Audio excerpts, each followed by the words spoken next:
Staff, parents, students, and community members. When I first took over as the new superintendent of the Moscow School District, I knew that I had been selected to be part of a wonderful public school system. I also knew that this district, like others, would have challenges that needed to be addressed. We have an amazing and talented staff. Our parents are incredibly supportive and engaged. And quite frankly, we have some of the most academically focused and gifted students in the entire state of Idaho. Coupled with an ongoing levy and high levels of community support, it was not surprising that Moscow School District number 281 was referred to as the Pride of the North. Things are good here, but as we all know, there are things that could be better. In my short time here, it has also become clear that our district has some real and persistent challenges that threaten the long-term health of our district. In the interest of brevity, I will identify the four most essential challenges that I believe we face. One, we have an aging and educationally deficient facilities and an infrastructure that exists in an environment of flat to decreasing enrollment. Two, we have an unstable funding model for early childhood education that includes utilizing state literacy funds to make all-day kindergarten a possibility. Successful districts plan and pay for all-day kindergarten in-house to ensure that it can continue without disruption and to ensure that literacy funds go to those students most in need. Three, a lack in this district of rich and robust career and technical options, pathways, and opportunities for our high school and middle school students. And four, a need to grow our existing community partnerships and to better integrate ourselves into our Moscow community in new and innovative ways that can grow engagement and enrollment. As I lead this district into our future, and with these specific challenges in mind, it is my intent to recommend to the Moscow School District Board that it is in the best interest of our staff, students, and community to close the Russell Elementary School building at the end of this current year, to move to a K-4 school model at West Park, and to introduce a reduction in force of 3 elementary classroom positions and 1 elementary specialist position from the school district. Again, most Russell students will be placed back into a newly adjusted K-4 building at West Park, and all 5th grade Russell students will be placed at Lena Whitmore or McDonald Elementary through an approved process beginning next year. This process will be communicated to parents as soon as possible. I want to reiterate, this is only a recommendation at this point, and only the Moscow School Board will have the authority to institute these types of changes that I am recommending. But I do believe it is the right thing to do.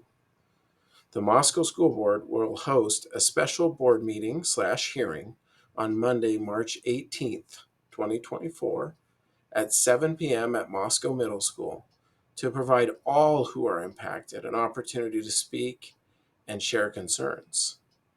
My recommendation will be for the board to make a final decision on the regular March board meeting that will occur Wednesday, March 27th at Russell Elementary, so that we can begin to plan for next year, regardless of the decision that the board makes. This recommendation is not made lightly in any respect, and I know that this will undoubtedly impact students, families, and teachers. But I strongly believe that it will result in a stronger, healthier, more nimble school district and will ultimately foster positive outcomes for all, regardless of where they live within our district. I am recommending this closure and reduction in force due to the following principal reasons. One, a loss of support unit funding as the state transitions from enrollment-based funding to average daily attendance funding. Our district has lost nearly 8 units of support as we make this transition, which roughly correlates to 8 classroom positions. Two, a loss of COVID funds that were paying a portion of classified salaries to remediate and work with students on literacy and other topics. Three, a small but consistent and meaningful drop in our elementary enrollment. Our enrollment in the elementary is approximately 20% less than it was 15 years ago, and our current kindergarten class is the smallest class. This has resulted in class sizes that are significantly smaller than the negotiated and agreed upon maximums. 4. The Russell Building is nearing 100 years old and is not Americans with Disabilities Act or ADA compliant. No significant upgrades to the building accessibility have occurred for more than 50 years, which makes it cost prohibitive to update and bring to modern standards. 5, our cost of operation and inefficiencies of operating an old building and a fourth elementary with our enrollment will only continue to grow, meaning that valuable and limited resources will not be being put to their most effective use. 6, an unoccupied building can be utilized for facilities decisions, for example, to renovate, to rebuild, to sale, or trade, in a more efficient manner than one that is occupied by students.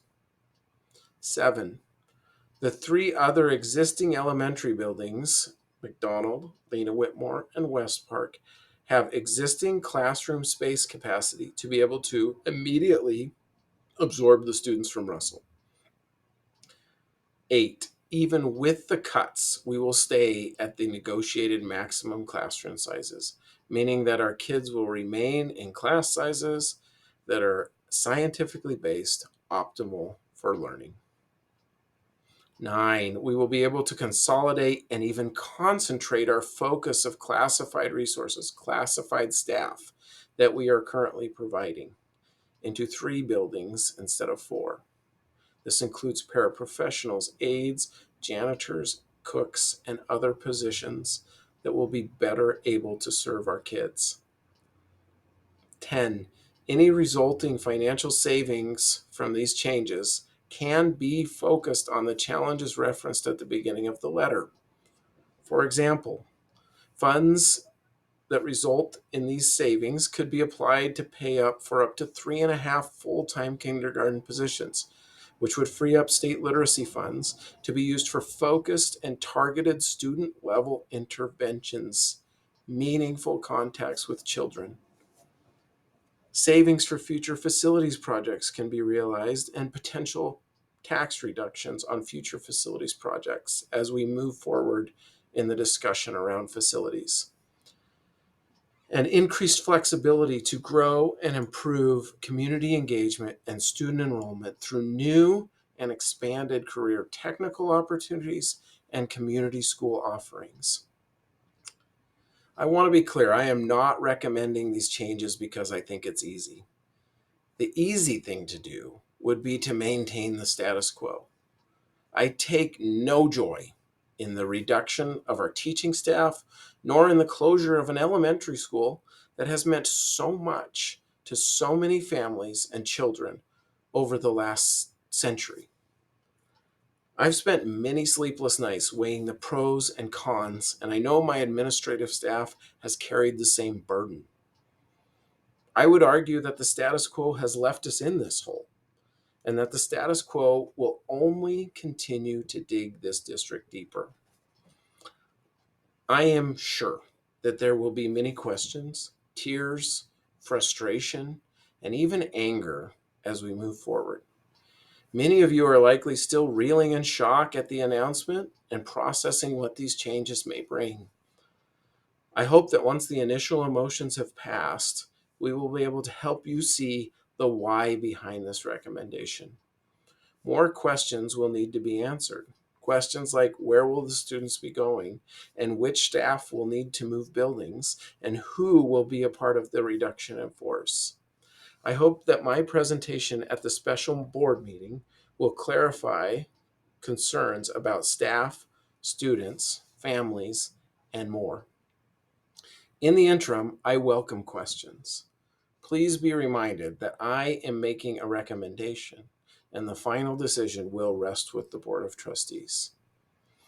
Ultimately, I can only ask that you trust me, that you trust my veteran administration team who have helped me navigate the weight of this recommendation, and that you trust that the Moscow School Board will act in the best interest of our students, family, staff, and of our entire community. Just like the trust you place in a doctor laying out for you the best steps that you need to take to get yourself healthy. I know that trust is earned, and I know that I haven't had much time to build up that trust. But I pledge to you here and now that I am committed to the Moscow School District being the best school district in the state of Idaho. We have the right mix. We have the right students. We have the right parents. We have the right community to be the best. To not just be the pride of the North, but to be the gem of Idaho public schools. And together we will get there. We just need to take some steps to get ourselves healthy and to get ourselves in a position where we can serve our students for the next 100 years and beyond. Thank you.